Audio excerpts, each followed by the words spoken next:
गौरव sir, अब तो सुनने में आ रहा है कि पाकिस्तान में भूकंप के झटके जब आ रहे हैं तो पाकिस्तानियों की नींद उड़ जा रही है कि कहीं ब्रह्मोस तो नहीं आ गई। नहीं, बिल्कुल। इन्होंने एक्चुअली क्या है कि इनका 82% जो मिलिट्री इक्विपमेंट है वो चाइनीज है जी, और इनको बड़ा भरोसा है चाइना के ऊपर, जाहिर सी बात है।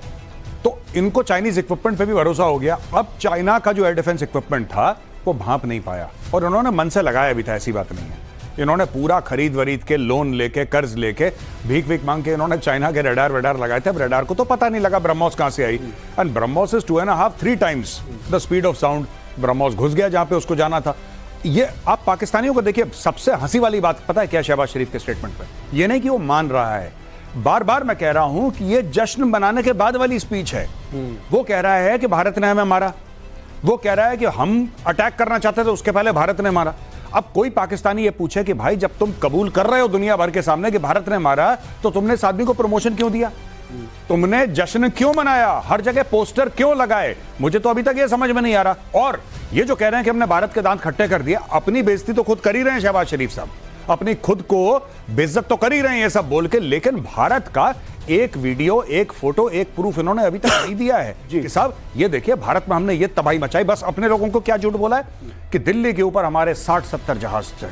वो शाहिद अफरीदी तो उधर जश्न मना रहे थे लोगों के साथ, उनको लग रहा था कि वो अगले इमरान खान हो जाएंगे। जी, मैं बता रहा हूं, ये शाहिद अफरीदी को जैसे कि घर में माएँ हमारी वो नहीं करती कि जब सर्दियां खत्म हो जाती हैं तो नेप्थलीन लगा के और रजाई को फोल्ड करके डाल देते हैं अंदर, देखा होगा ना कि फफूंद ना लगे रजाई में, बदबू ना आए। शाहिद अफरीदी को ये लोग फोल्ड करके अलमारी में डाल देते हैं और जैसे ही लगता है कि थोड़ी सी ठंड हुई फिर उसको झाड़ वाड़ के धूप दी और सबके सामने। शाहिद अफरीदी का यही काम है। ये पाकिस्तानी आर्मी का एक, जिसको कहते हैं कि इंफॉर्मेशन वॉरफेयर, तो क्या ही करेंगे वो लोग, एक छोटा सा एसेट है उनका और हर जगह इसको सामने। अब देखिए शाहिद अफरीदी गाड़ी में जाता है और झंडा वेव कर रहा है, हम जीत गए, हम जीत गए, हम जीत गए, हम जीत गए। ये शाहिद अफरीदी कह रहा है जीत गए, लेकिन कोई पाकिस्तानी कौम से ये तो बोले कि भाई जीत गए, उसका कोई सबूत होगा, कुछ तो होगा, कुछ तो आप लोगों ने करा होगा, कोई एक फोटो होगी भारत से, कुछ आपके सैटेलाइट, चाइनीज की सैटेलाइट, आपके इतने अच्छे दोस्त हैं, चाइना की सैटेलाइट ने कुछ तो आपको दिया होगा कि साहब ये ठीक है, आप गए थे, आपने पंजाब में बम मारा, पंजाब में एयरबेसिस तबाह कर दिया आपने, तो उसकी ये फोटोग्राफ है। चाइना के पास सैटेलाइट नहीं है, एक इनके पास है नहीं। ये पता नहीं कौन सी स्टोरी सुना रहे हैं जी। भारत और पाकिस्तान में वैसे तो सारे ही फर्क हैं, हम लोग मिलते ही नहीं हैं एक दूसरे से, लेकिन एक सबसे बड़ी बात जो है वो ये कि पाकिस्तान सीना चौड़ा करके झूठ बोलता है और सीना चौड़ा करके भारत ठोकता है। सर मैं गलत तो नहीं कह रहा हूं? बिल्कुल ठीक कह रहे हैं। अगली बड़ी खबर बता देता हूं, दुश्मन के ड्रोन का नया काल तैयार कर लिया भारत ने। भारत ने नए काउंटर ड्रोन सिस्टम पर काम करना शुरू कर दिया। सेना को जल्द ही यह काउंटर ड्रोन सिस्टम मिल जाएगा।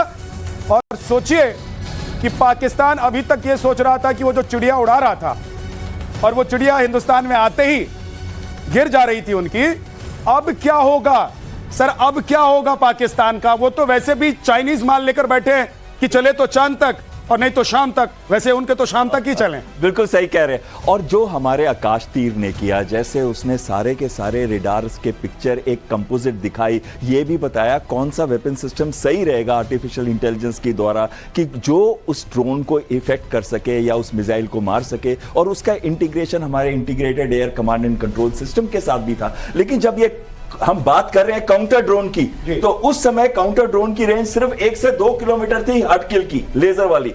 आज हमारे रिसर्च एजेंसीज बना रही हैं जिसकी रेंज 3.5 से 5 किलोमीटर है। सिर्फ कुछ ही देश हैं विश्व के जिनकी 10 किलोमीटर है, जो कि आप जानते हैं आयरन ईगल सिस्टम जो कि इजराइल का है, जिसकी 10 किलोमीटर है। अमेरिका की भी सिस्टम की रेंज सिर्फ 6 किलोमीटर है। यानी कि अब बहुत जल्दी हम ड्रोन्स के और काउंटर ड्रोन्स के अंदर भी दुनिया की नंबर 2 या 3 पोजीशन पे जल्दी आने वाले हैं। सर गौरव सर, थोड़ा ये भी पाकिस्तान के लिए बताइए, हम हिंदुस्तानी तो सब जानते ही हैं, पाकिस्तान के लिए बताइए कि भैया अब भेजोगे अगर ड्रोन तो क्या हश्र होगा? अभी तक तो भेज रहे थे, सोच रहे थे कि दिल्ली तक चला जाएगा तुम्हारा ड्रोन, वो वहीं घुसने से पहले ही मार खा जाता था। अब क्या होने वाला है इनके साथ? इनको होगा कुछ नहीं। देखिए पाकिस्तान को इससे फर्क नहीं पड़ता कि पाकिस्तानी ड्रोन भारत में कितना अंदर आए।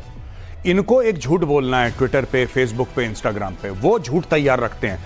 ये फिर झाड़ के धूप दे के शाहिद अफरीदी को बाहर निकाल देंगे। आप खुद देखिए ना, अभी शहबाज शरीफ ने, आपने चलाया उसका वीडियो कि साहब फजर की नमाज से बाद हमने बोला करें, पहले ही उन्होंने ठोक दिया। तो ये पाकिस्तान को, ये इससे कोई फर्क नहीं पड़ता। पाकिस्तानी आवाम, मुझे कहना नहीं चाहिए सब ऐसे नहीं होते किसी देश में, लेकिन ज्यादातर जाहिल हैं, कम पढ़े लिखे लोग हैं पाकिस्तान में, इलिटरेसी बहुत ज्यादा है। उनको कोई भी बेवकूफ बना देता है, उनको कोई भी स्टोरी सुना देता है।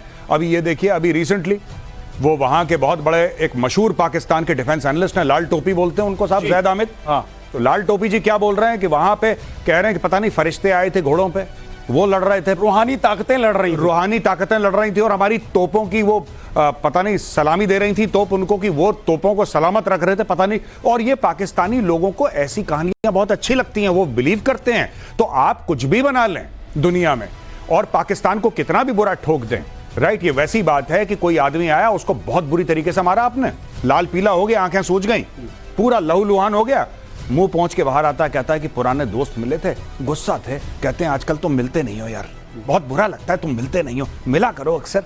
तो कह रहे गुस्सा हो रहे थे यार, मैं मिलता नहीं हूं। ये उस टाइप के हैं, ये पिटने के बाद कहेंगे कि नहीं सब ठीक ठाक है। एक बात तो ये भी है कि सरदार जैसा होगा इनका, है ना, इनका प्रधानमंत्री जैसा होगा, इनका राष्ट्रपति जैसा होगा, इनका आर्मी चीफ जैसा होगा, बाकी देश के लोग भी तो वैसे ही होंगे।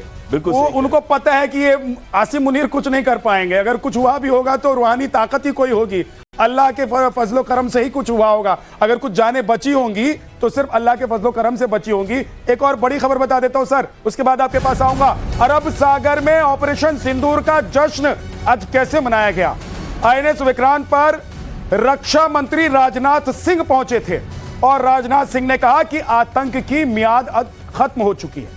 रक्षा मंत्री ने कहा कि हमारी नेवी का मनोबल समुद्र से अधिक गहरा और विशाल है और इसका सर अंदाजा पाकिस्तान को आज भी है और पहले भी था। बिल्कुल सही कह रहे हैं। हमारी नेवी की अगर हम बात करें 293 शिप्स, उनकी देखें तो 121 ही है सिर्फ, और ऊपर से हमारे पास 18 सबमरीन है जिसमें न्यूक्लियर सबमरीन है, यानी कि हम सेकंड स्ट्राइक भी कर सकते हैं, पानी से कर सकते हैं। ये नहीं है कि वो नहीं सेकंड स्ट्राइक कर सकते, लेकिन वो पानी से या सबमरीन से नहीं कर सकते, हम सबमरीन से भी कर सकते हैं। हमारी ब्रह्मोस सबमरीन में भी लगी है, और ब्रह्मोस को नहीं पता कि ये PL-15 है, ब्रह्मोस को नहीं पता कि ये इनका जो सिस्टम है ये पाकिस्तानी रेडार्स हैं, YL-8C है या YL-8E है, उसको नहीं पता। उसको ये पता है कि ये सिस्टम है, टारगेट है, इसको ठोकना है और अंदर जाके ऐसा मारना है कि कुछ भी बचने वाला नहीं है, उसको कोई पकड़ नहीं सकता उनके सिस्टम्स में से।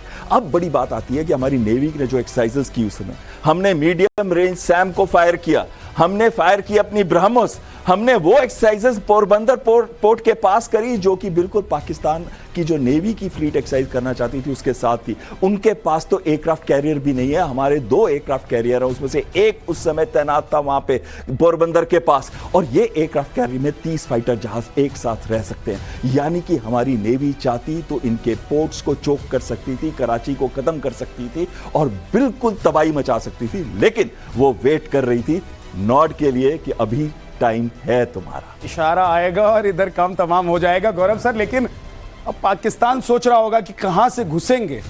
ये पानी में पहरेदार बैठे हैं, बॉर्डर पर तो ऐसी हालत है कि घुसते ही उनको मार दिया जा रहा है। अभी उन्होंने घुसपैठ करने की कोशिश की थी जी, तो मतलब ये तो पगला ही रहे होंगे पाकिस्तान में। भाई मुझे ये सिर्फ ये रिक्वेस्ट है शहबाज शरीफ जी से कि साहब एक काम करिए आप, अब फील्ड मार्शल के ऊपर भी कोई होता है तो उसकी भी तैयारी कर लीजिए, क्योंकि जब भी ये हारते हैं एक प्रमोशन करते हैं। अब अगर आपने कुछ करने की कोशिश करी इस वक्त, तो मुझे ऐसा लगता है कि नेवी वाले बैठे हुए हैं, खार खाए हुए बैठे हैं कि एयरफोर्स को चांस मिल गया, आर्मी को चांस मिल गया। और मैं एक और आपको बात बता दूं on a very serious note जी, पाकिस्तान आर्मी जो है वो इंडियन आर्मी से लड़े, ये सब में कन्वेंशनल जो हमारी एसिमेट्री है बहुत ज्यादा है आर्मी की, एयरफोर्स की, लेकिन जितनी ज्यादा नेवी की है ना, नेवी की ओवरवेलमिंग सुपीरियरिटी है। मतलब इट इज नॉट जस्ट की की नंबर ऑफ वेसल्स, पर जैसे सर ने बहुत बढ़िया बात बोली, हमारे पास एयरक्राफ्ट कैरियर हैं, न्यूक्लियर सबमरीन्स हैं, डिस्ट्रॉयर्स हैं, स्टेल्थ हमारे पास प्लेटफॉर्म्स हैं। Pakistan has nothing like what the Indian navy has. अगर इंडियन नेवी, आपको पता होगा 1971 में इंडियन नेवी ने कराची पोर्ट जला दिया था,